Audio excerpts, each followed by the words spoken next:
جہاں ہمیں پڑاؤ ڈالنا تھا۔ میرے ہمراہی نے مجھے راستے میں یہاں کے اسرار رموز سے آگاہ کر دیا تھا۔ میری پہچان، میرا پس منظر، بیش منظر، میرے عزائم، سب کچھ نیا تھا۔ میں اب بدماش قسم کا ماہی گیر تھا جو اکثر کچھ رقم لے کر اسمگلروں کے لیے جان کی بازی لگا دیا کرتا تھا، اور میرا ساتھی مجھے مقامی دادا کی خدمت میں پیش کرنے کے لیے لایا تھا۔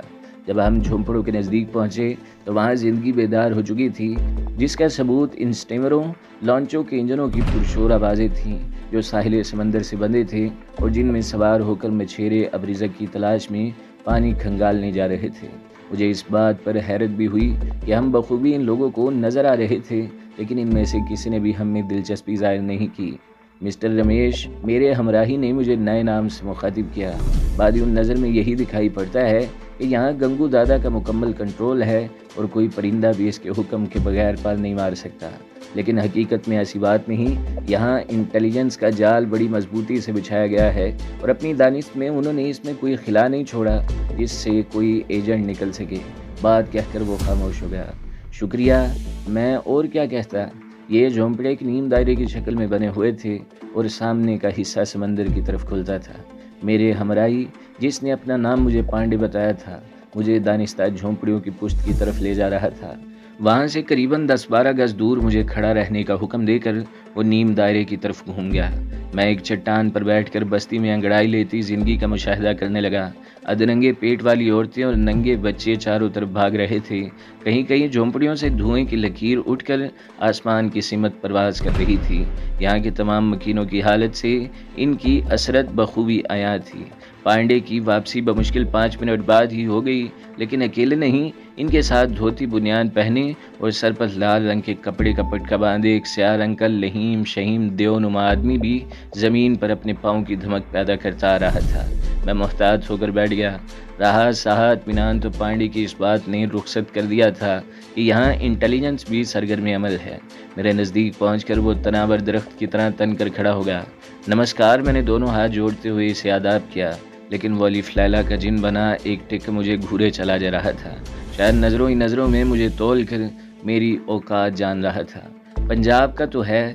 قریباً 1-1.5 منٹ کی جان لیوا خاموشی کے بعد بالآخر اس نے گراتے ہوئے زبان کھولی۔ ہاں، میں نے بھی اسی لہجے میں جواب دیا۔ کس کے ساتھ کام کرتا ہے؟ دوبارہ اس نے پھاڑ کھانے والے لہجے میں سماع خراشی کی۔ تو کون ہے؟ میں سنبھل گیا۔ پانڈے کے چہرے سے کچھ اندازہ لگانا مشکل دکھائی دے رہا تھا۔ وہ سرد آنکھوں سے بار بار ہم دونوں کو گھور رہا تھا۔ ارے تو بولتا کیسا ہے؟ اس کی خوفناک آواز گونجی۔ ہم ایسا ہی بولتا ہے دادا۔ دھندے کی بات کرو، میں نے اس کی آنکھوں میں آنکھیں گاڑتے ہوئے کہا۔ ابھی میری بات بمشکل مکمل ہی ہوئی تھی کہ اس کا ہاتھ بڑے زوردار طریقے سے گھوما۔ یہ الگ بات کہ میرے منہ پر پڑنے کے بجائے محض ہوا میں لہرا کر رہ گیا، کیونکہ میں اپنی جگہ موجود نہیں تھا۔ میری بات پر اس کا ممکنہ رد عمل بالکل میرے اندازے کے مطابق تھا۔ ابھی تک میں نے ایسے ساحلی بدماشوں کی فلمیں ہی دیکھی تھی۔ اس مرتبہ یہ ڈرامہ حقیقی زندگی میں دیکھنے کا اتفاق بھی ہو گیا تھا۔ بات منہ سے کرو استاد، میں نے پرسکون لہجے میں کہا۔ پانڈے اس دوران ہم دونوں سے بالکل لا تعلق سا ایک طرف کھڑا رہا، جیسے یہ سب کچھ اس کی مرضی کے عین مطابق ہو رہا ہو۔ میری گفتگو کے انداز اور اس کے پہلے ہی حملے پر میرے اچانک اپنی جگہ سے ہٹ جانے سے اس نے میرے متعلق یقیناً مثبت رائے قائم کر لی تھی۔ میری بات کا جواب اس کے منہ سے نکلنے والے مغلظات کا طوفان تھا۔ اس کے ساتھ ہی دھاڑتے ہوئے وہ مجھ پر حملہ آور ہوا۔ اس نے ارنے بھینسے کی طرح بڑی تیزی سے جھک کر میرے سینے پر ٹکر مارنی چاہی۔ میں نے عین آخری لمحات میں اپنی جگہ چھوڑی اور اس کی جھکی ہوئی گردن پر زوردار ہتھیلی جما دی۔ یہ ضرب میرے خیال میں ایسی تھی کہ اسے تگنی کا ناچ نچا دیتی، لیکن اس کا رد عمل حیرت انگیز تھا۔ وہ محض اپنی جھونک میں آگے نکل گیا اور سنبھل کر دوبارہ مکہ تانے میری سمت بڑھا۔ میں نے پہلی بار سے اس کی جسمانی طاقت کا اندازہ لگا لیا تھا اور یہ رائے بھی قائم کر لی تھی کہ اگر اس کی ایک بھی بھرپور ضرب میرے جسم کے کسی حصے پر لگ گئی تو مجھے کئی دن تک اٹھنے کے قابل نہیں چھوڑے گی۔ دفاع اور دھوکے سے حملہ، حریف کتنا ہی شیز اور کیوں نہ ہو، دماغ کو چھٹی مت دو، اس کے خلاف دفاع کرو۔ اسے اسی دھوکے میں رکھو کہ تم اس کی ضربات سے محفوظ رہنا چاہتے ہو، اور جیسے ہی وہ تمہارے داؤ پر آئے اپنی سی کر گزرو۔ میرے خضر صورت استاد نے رہنمائی کی۔ میں نے اس کے ہاتھ گھومنے کا انتظار کیا اور عین آخری لمحوں میں نیچے جھک گیا۔ حملہ آور کا بازو پھر ہوا میں لہرا کر رہ گیا۔ پے در پہ ناکامیوں سے اس کی جھنجھلاہٹ خاصی بڑھ چکی تھی اور میرے لیے یہ کسی نعمت سے کم نہیں تھا۔ یہی تو میں چاہتا تھا کہ وہ کسی طور جھنجھلاہٹ کا شکار ہو کر کوئی غلط حرکت کرے۔ اس نے وہی کیا اور کسی ساحلی زبان میں گالیاں بکتا دونوں ہاتھ پھیلائے میری طرف بڑھنے لگا، جیسے مجھے اپنے بازوؤں میں لے کر بھینچ ڈالے گا۔ اس کی دانست میں میں پھر وہی حملے سے بچنے والی حرکت دہرانے جا رہا تھا۔ یہ تو اس کے وہم و گمان میں بھی نہ تھا کہ میں بھی اس پر حملہ کر سکتا تھا، اور یہی غلط فہمی اسے مار گئی۔ میں نے اس کے اور اپنے درمیان مناسب فاصلہ قائم ہوتے ہی اپنی جگہ سے اچھل کر اپنی پوری قوت سے فلائنگ کک ماری اور دونوں ٹانگیں اتنی زور سے اس کے سینے پر ماری کہ وہاں سے اچھی خاصی آواز بلند ہوئی۔ حملہ آور پیچھے کی طرف جھکا، لیکن زمین پر گرنے سے پہلے اس نے سنبھل کر اٹھنا چاہا۔ اب میں اسے مہلت دینے کے لیے تیار نہیں تھا۔ ابھی وہ بمشکل مکمل دھڑ سیدھا کر پایا تھا کہ اس کے بائیں پہلو پر میں نے اچھل کر دونوں پاؤں بڑے زوردار طریقے سے جما دیے۔ حملہ آور تڑپ کر دائیں پہلو کی طرف آیا۔ میں اپنی جگہ سے جست لگا کر اس کی پشت پر آ چکا تھا۔ اسے پہلے کہ اسے صورتحال کا علم ہو، میری دونوں کوہنیوں کی زوردار ضرب نے اس کی پسلیاں بجا دیں اور وہ منہ کے بل زمین پر جا گرا تھا۔ رک جاؤ، قبل اس کے میں اگلا داؤ آزماؤں، ایک زوردار آواز نے مجھے وہیں رکنے پر مجبور کر دیا۔ ہم دونوں ہی اپنی لڑائی میں اس سیاہ رنگ کے چریرے جسم اور سفید سر والے ماہی گیر کی طرف توجہ نہ دے سکے، جو بڑے وقار سے ہم دونوں پر آنکھیں گاڑے کھڑا تھا۔ وہ شاید انہی جھونپڑیوں سے نکل کر آیا تھا۔ گنگو دادا، پانڈے نے اسے قریباً جھکتے ہوئے نمسکار کیا۔ جے بھوانی کی، میں نے بھی دونوں ہاتھ جوڑتے ہوئے اسے نمسکار کیا۔ کالیا، اس نے ہم دونوں کے سلام کا جواب دینے کے بجائے اسی دیو کو مخاطب کیا جو اپنے پاؤں پر کھڑا مجھے کھا جانے والی نظروں سے دیکھ رہا تھا۔ مہمانوں کے ناشتے کا بندوبست کر، اور حملہ آور جس کا نام کالیا تھا اس کے سامنے قریباً کورنش بجا لاتے ہوئے وہاں سے رخصت ہو گیا۔ کیا نام ہے تیرا؟ وہ مجھ سے مخاطب ہوا۔ رمیش، میں نے مختصر جواب دیا۔ ادھر کب سے ہو؟ پچھلے 3 سال سے، میں نے کہا۔ ہاتھ پاؤں کا اچھا ہے؟ وہ میرے بجائے پانڈے سے مخاطب ہوا۔ گنگو کھلے ہاتھ پیروں کی قدر کرتا ہے پانڈے، دیا ہے مہاراج کی، پانڈے نے بڑے انکسار سے کہا۔ آؤ وہیں باتیں کریں گے۔ اس نے ہم دونوں کو اپنے پیچھے آنے کا اشارہ کیا اور آگے بڑھ گیا۔ ویل ڈن، پانڈے نے میرے نزدیک پہنچ کر سرگوشی کی اور مجھ سے سائڈ ہٹ گیا۔ ہم لوگ گنگو دادا کے تعاقب میں جھونپڑیوں کی بستی میں داخل ہوئے۔ اسے دیکھتے ہی وہاں موجود عورتیں اور بچے مؤدب ہو کر ایک طرف ہٹ گئے۔ بالکل ایسے دکھائی دے رہا تھا جیسے وہ ان کی ننھی منی ریاست کا شہنشاہ ہے جس کی سواری کو گزرنے کے لیے وہ لوگ راستہ دے رہے ہیں۔ یقیناً مجھے فوراً ہی اندازہ ہو گیا کہ ان کے اس احترام کے پیچھے یقیناً خوف کا جذبہ کار فرما تھا، جس کا اظہار ان کے سہمے ہوئے چہروں سے ہو رہا تھا۔ واقعی گنگو یہاں کا دادا تھا اور عام قسم کے دادا سے بالکل الگ تھلگ۔ شاید کالیا کے ذریعے وہ آنے والوں کے ہاتھ پاؤں ٹیسٹ کروایا کرتا تھا اور میرا پہلا ہی تاثر بھرپور اور اثر انگیز تھا۔ ہم دونوں اس کے پیچھے نسبتاً ایک بڑے جھونپڑے میں داخل ہوئے جس کی دیواریں پتھروں کی بنی ہوئی تھیں اور چھت پر گھاس پھوس ڈال کر لیپا پوتی کر کے کام چلایا گیا تھا۔ بیٹھو، گنگو دادا نے دیوار سے لگے ایک بینچ کی طرف اشارہ کیا۔ ہم دونوں ایک بینچ پر بیٹھ گئے۔ ہمارے سروں پر جدید ترین آٹومیٹک رائفلیں دیوار میں لگی کھونٹیوں سے لٹک رہی تھیں۔ اس جھونپڑے کے باہر کوئی پہرے دار نہیں تھا، نہ ہی ہمیں راستے میں کوئی خوفناک شکل والا باڈی گارڈ دکھائی دیا۔ بینچ کے سامنے بان کے کچھ مونڈے پڑے تھے جس میں سے ایک پر وہ بیٹھ گیا۔ کیا نام بتایا تھا اس نے؟ بیٹھتے ہی اچانک پوچھا۔ رمیش، میں نے دوبارہ کہا۔ خیر، نام میں کیا رکھا ہے، بات تو کام کی ہے۔ تیرے ہاتھ بتاتے ہیں تو نے مار کٹائی کی، کوئی گپت ودیا یعنی خفیہ تعلیم حاصل کی ہے؟ کون ہے تیرا گرو؟ بچپن ہی میں گھر سے نکل گیا تھا دادا، ایک جاپانی جہاز پر 2 سال گزارے ہیں۔ وہ لوگ ادھر ہمارے علاقے میں کسی دادا سے مل کر دھندا کرتے تھے۔ جہاز کا نائب کپتان ایک بوڑھا مگر حیرت انگیز قوتوں کا مالک تھا، باشی کا نام تھا اس کا۔ مجھ پر وہ بڑا مہربان تھا۔ اس نے مجھے تربیت دینا شروع کی۔ شروع میں تو میرا من نہ لگا، سوچا بھاگ جاؤں، لیکن اگلی زندگی کے لیے مفید جان کر لگا رہا۔ باشی کا ہی میرا گرو ہے۔ ایک روز کیبن میں سونے کے بعد اس نے ہارا کاری کر لی۔ میں نے فوراً ہی اسے رٹی رٹائی کہانی سنا دی۔ کیا کر لی؟ گنگو دادا کو دلچسپی پیدا ہوئی۔ مقدس آتم ہتیا یعنی خودکشی۔ وہ لوگ تلوار سے اپنا پیٹ چاک کر کے اپنے دیوتاؤں کے حضور بلی دیا کرتے ہیں۔ میں نے ہارا کاری کی وضاحت کی۔ گرو کی موت کے بمشکل 10-12 دن بعد ہی میں وہاں سے بھاگا۔ اس کے بعد سے یہی ہوں، اس فن کے ذریعے ہی روٹی کما رہا ہوں۔ میری بات ابھی مکمل ہی ہوئی تھی جب میں نے کالیا کو جھک کر اندر آتے دیکھا۔ وہ ایک بڑی ٹرے اٹھائے ہوئے تھا جس میں مہذب دنیا کا ناشتہ دیکھ کر مجھے یوں لگا جیسے گنگو دادا مجھے بنا رہا ہو۔ کالیا نے بینچ کے سامنے رکھے لوہے کی میز پر ناشتہ چن دیا۔ دادا نے اپنا مونڈا نزدیک کر دیا اور ہم ناشتہ کرنے لگے۔ ناشتہ کرتے ہوئے میں انتہائی بے تکلفی کا مظاہرہ کر رہا تھا۔ شراب کون سی پیتا ہے گنگو دادا نے اچانک سوال داغا۔ کوئی بھی نہیں، میں نے چائے پیالی میں انڈیلتے ہوئے کہا۔ مطلب؟ گنگو نے حیرت سے میری طرف دیکھا۔ بات یہ ہے دادا کہ اپن کو گرو نے چھوکری اور شراب کے نزدیک بھی پھٹکنے سے منع کیا تھا، اور گرو کے حکم کا پالن کرنا اپن کا فرض ہے۔ میں نے اس کی طرف دیکھے بغیر کہا۔ تو کبھی مال نہیں کھائے گا؟ گنگو دادا نے بڑی فلسفیانہ قسم کی پیش گوئی کی۔ ناشتہ ہم تینوں نے ہی ڈٹ کر کیا تھا۔ اس کے بعد گنگو دادا نے پانڈے کو بھی باہر جانے کا اشارہ کیا اور میرے سامنے بیٹھ گیا۔ اس کی آنکھیں شکاری باز کی طرح مجھ پر گڑی تھیں۔ اس نے مجھے میری ممکنہ ڈیوٹی سے آگاہ کیا اور بتایا کہ میں اس کے معیار پر پورا اترا ہوں اور مجھے میری توقع سے بڑھ کر کام کا معاوضہ دے گا۔ گنگو دادا سے ہم لوگ اگلی چند روز تک کی چھٹی لے کر الگ ہو گئے۔ رخصت ہونے سے پہلے اس نے مجھے 5,000 روپے ایڈوانس دیے تھے تاکہ میں وعدے سے منحرف نہ ہو جاؤں۔ میں نے روپے اپنے کرتے کی جیب میں ٹھونستے ہوئے اس سے کہا، دادا آج سے رمیش تیرا غلام بن گیا اور اس کے بعد زندگی بھر کبھی اس سے نہ ملا۔ ممکن ہے پانڈے بھی اس کے بعد گنگو دادا سے کبھی نہ ملا ہو، یا اگر ملا بھی تو اس نے کسی بحری جھڑپ میں میری موت کی کہانی اسے سنا دی ہو اور اسے مطمئن کر دیا ہو۔ پانڈے مجھے شہر تک بڑی آسانی سے لے آیا تھا۔ ہمارا قیام کولکتہ کے ایک پرانے محلے میں تھا جہاں ایک کمرہ ہمارے لیے موجود تھا۔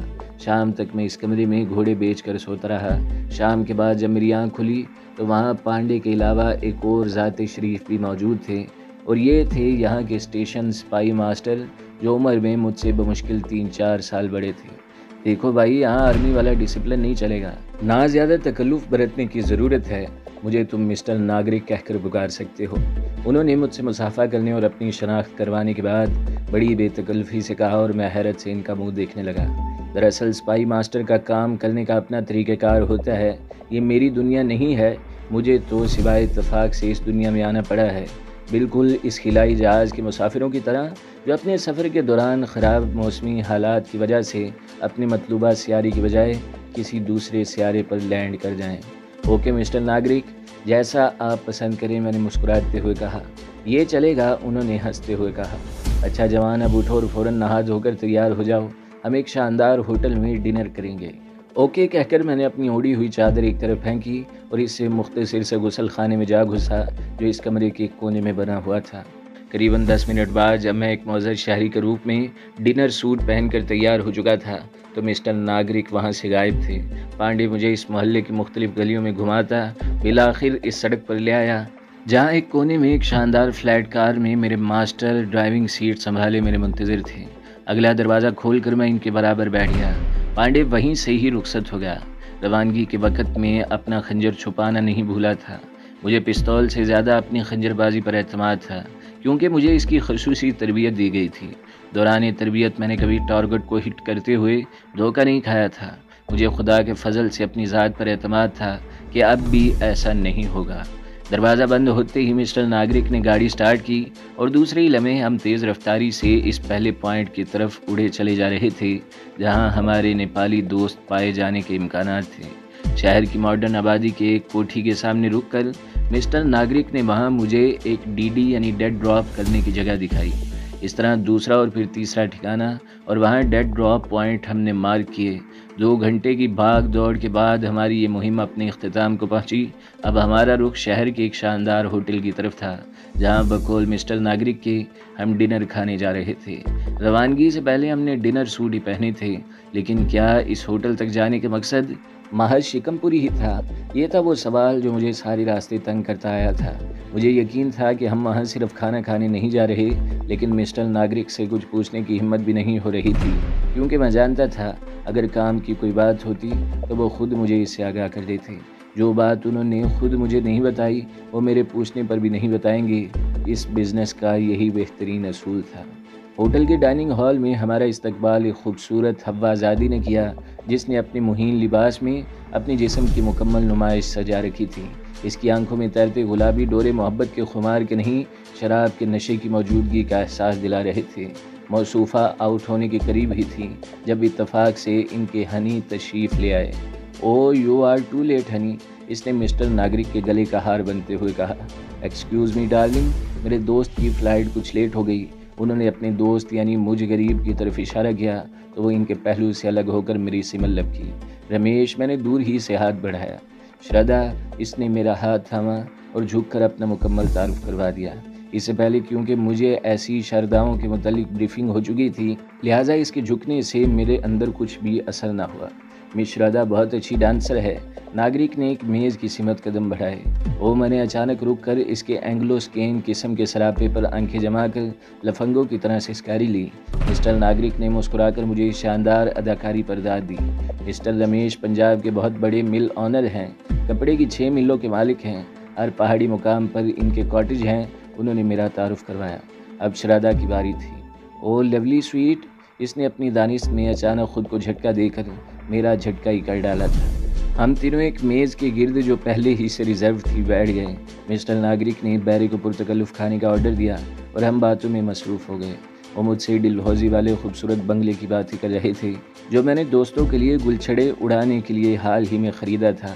انہوں نے میری عمارت کا اتنا بھرپور اور شاندار نقشہ کھینچا کہ شردا جیسی لڑکی تو کیا، خود میں اپنے آپ کو برلا اور ٹاٹا قسم کی کوئی چیز سمجھنے لگا تھا۔ دوران گفتگو شردا اپنی کوہنیاں میز پر جمائے بیٹھی ہوئی تھی۔ کھانا لگا۔ شردا نے کھانے سے پہلے میرے لیے ڈرنک تجویز کرنا چاہی تو مسٹر ناگرک نے اسے منع کر دیا۔ 3 مہینے کا برت رکھا ہوا ہے پنڈت جی نے۔ ارے یار کیا بتاؤں، اب تو ایک پل گزارنا مشکل ہے، لیکن اس سالے ڈاکٹر نے بری طرح ڈرایا ہے مجھے۔ میں نے مجبوری ظاہر کی۔ مسٹر رمیش واقعی ملنے کے موڈ میں آ گئے تھے۔ پینے کے معاملے میں یہ بھی تمہاری طرح بلا نوش ہیں۔ ناگرک اس کی طرف پلٹا۔ شردا کی سسکاری بڑی خطرناک قسم کی تھی۔ ہم لوگ کھانا کھا ہی رہے تھے جب ڈائننگ ہال سے ایک اجنبی شخصیت اندر داخل ہوئی جسے دیکھ کر چونک اٹھنا بالکل فطری فعل تھا۔ یہ ہمارا وہی نیپالی دوست تھا جسے میں پرنس کے نام سے جانتا تھا۔ مسٹر ناگرک نے آنکھوں ہی آنکھوں میں مجھے احتیاط ملحوظ خاطر رکھنے کا اشارہ کیا۔ مجھے شرمندگی محسوس ہوئی۔ واقعی ایک لمحے کے لیے میں اب نارمل ہوا تھا، لیکن دوسرے لمحے میں حقائق کی دنیا میں لوٹ آیا۔ مسٹر رمیش یہاں ایک بڑے اہم کام سے آئے ہیں۔ مسٹر ناگرک نے بالآخر مطلب کی گفتگو کا آغاز کیا۔ کیا کام؟ شردا نے آنکھیں پٹپٹائیں۔ میرا خیال ہے کہیں اور چل کر گفتگو کی جائے۔ میں نے بات کی تہہ تک پہنچتے ہوئے تجویز پیش کی۔ ہاں جیسا آپ پسند فرمائیں، شردا بولی۔ کہاں چلا جائے؟ مسٹر ناگرک نے آہستہ سے کہا۔ میرا کمرہ حاضر ہے اگر مسٹر رمیش پسند فرمائیں۔ تھینک یو ڈارلنگ، مسٹر ناگرک نے کہا۔ بل میں نے خود ادا کیا اور بیرے کو اس کے ساتھ اتنی بڑی ٹپ دی کہ شردا کی آنکھیں کھلی کی کھلی رہ گئیں۔ ہم وہاں سے اٹھ کر شردا کے کمرے میں چلے آئے جو اس کے نام سے ہمیشہ بک رہتا تھا کہ ایسے ہی کمرے اس کی آمدنی کا واحد ذریعہ تھے۔ وہ بڑے اونچے قسم کی طوائف تھی۔ مسٹر ناگرک سے اس کے تعلقات کی نوعیت کیا تھی اس کا تو مجھے نہیں پتا تھا، لیکن یہ بات میں بخوبی سمجھ رہا تھا کہ جس منصوبے پر ہم دونوں عمل کرنے جا رہے تھے وہ یہاں آنے کے بعد ان کے ذہن میں آیا تھا، ورنہ وہ راستے میں مجھے تھوڑا بہت بتاتا ضرور۔ کمرے میں نصب ٹیلی فون پر شردا نے ہمارے لیے کافی منگوائی۔ بدقسمتی سے اس کو ایک شخص بزنس میں نقصان پہنچانے پر تلا ہوا ہے۔ تم اسے جانتی ہو شردا، پرنس دھن بہادر۔ مسٹر ناگرک نے کافی کا گھونٹ بھرا۔ شردا کے ساتھ میں بھی ہمتن گوش تھا۔ وہی نیپالی بے وقوف، شردا نے ہنستے ہوئے کہا۔ معاملہ دور تک پہنچا ہوا ہے۔ ہاں لیکن اس کے متعلق ایسی غلط رائے کبھی قائم نہ کرنا، وہ بہت مکار ہے۔ اگر اس نے کبھی مجھے دیکھا ہوتا تو میں اس ہوٹل کا رخ بھی نہ کرتا۔ اسے یہ بھی علم نہیں کہ وہ جس کانٹریکٹر کے ٹینڈر منسوخ کروا رہا ہے وہ اصل میں ہوں۔ وہ کسی اگروال کو جو میرا مینیجر ہے اس فرم کا مالک سمجھتا ہے۔ میں اسے کھٹمنڈو سے جانتا ہوں، بڑا حرام خور ہے یہ۔ میں نے بڑی سنجیدگی سے گفتگو میں حصہ لیتے ہوئے کہا۔ مسٹر رمیش، شردا بجلی ہے بجلی، ناگرک نے اس کے کاندھے پر بے تکلفی سے ہاتھ مارتے ہوئے کہا۔ ہم ڈلہوزی والی تفریح پر پہلی محفل میں شردا کے اعزاز میں منعقد کریں گے۔ میں نے پکے تماش بینوں کی طرح دانت نکالے۔ تھینک یو، شردا جھوم اٹھی۔ اس نے کافی کا مگ ایک طرف رکھتے ہوئے میری آنکھوں میں جھانکا۔ مسٹر رمیش، ایسے کئی ہوشیار اور مکار میری جوتیاں چاٹتے ہیں، آپ آزما دیکھیے۔ دیکھ لو اس دفعہ معاملہ ذرا سخت ہے، کہیں مجھے شرمندہ نہ ہونا پڑے۔ ناگرک نے اس کو بڑا واہیات سا اشارہ کیا تھا۔ اس سے پہلے کتنی مرتبہ میں ناکام رہی ہوں، شردا نے ناگرک سے کہا۔ وہ اور قسم کے تھے، ناگرک اسے پکا کر رہا تھا۔ شردا سے کوئی مائی کا لال بچ نہیں سکتا، مجھے کرنا کیا ہوگا؟ اس نے بڑے پرعزم لہجے میں بات کرتے ہوئے میری طرف دیکھا۔ ٹھیک ہے ناگرک یار، تمہاری دوست واقعی قابل اعتماد ہے، میں نے مسٹر ناگرک کی طرف دیکھ کر مسکراتے ہوئے کہا۔ نہ جانے اس کے ذہن نے کیا نقشہ ترتیب دیا تھا۔ میں خواہ مخواہ بات بگاڑنا نہیں چاہتا تھا، انہوں نے صرف چند سیکنڈز کے لیے سوچا، پھر گلا صاف کرتے ہوئے اسے مخاطب کیا۔ کل رات ایک بڑے کانٹریکٹ سے متعلق خفیہ فائلیں لے کر ایک شخص پرنس بہادر سے ملنے آ رہا ہے، تم اس سے چپک جاؤ۔ دونوں کو مشروب میں یا کسی اور طریقے سے صرف بے ہوشی کی دوائی ملا کر پلا دو اور بریف کیس اٹھا کر لے آؤ۔ باہر کار میں ہم تمہارے منتظر ہوں گے۔ بالآخر انہوں نے آخری پتہ بھی شردا کی طرف پھینک دیا۔ یہ ہے تمہارا ایڈوانس۔ میں نے 10,000 روپیہ نکال کر اس کے سامنے رکھ دیا۔ شردا کی آنکھیں کھلی کی کھلی رہ گئی۔ وہ حیرت سے کبھی روپوں اور کبھی میری طرف اور کبھی ناگرک کی طرف دیکھنے لگی۔ یہ اس انعام کا حصہ ہے جو تمہیں اس کارنامے کے بعد ملے گا۔ میں نے اسے مزید حیرتوں کے سمندر میں غوطے دیے۔ مسٹر رمیش، آپ کو شردا مایوس نہیں کرے گی۔ اس نے نوٹوں کا بنڈل چوم کر اٹھایا اور بڑی سنجیدگی سے مجھے مخاطب کیا۔ ہم دونوں اسے اس سلسلے میں پیش آنے والی دشواریوں سے آگاہ کرتے رہے اور مختلف کاشن بھی ہم نے وہیں بیٹھے بیٹھے مقرر کر لیے۔ جانے سے پہلے مسٹر ناگرک نے اسے بے رنگ سا سفوف دیا جو اس نے نیپالی پرنس دھن بہادر کے حلق میں انڈیلنا تھا، اور ہم وہاں سے رخصت ہو گئے۔ ہمیں رخصت کرنے کے بعد شردا نے ڈائننگ ہال کا رخ کر لیا تھا۔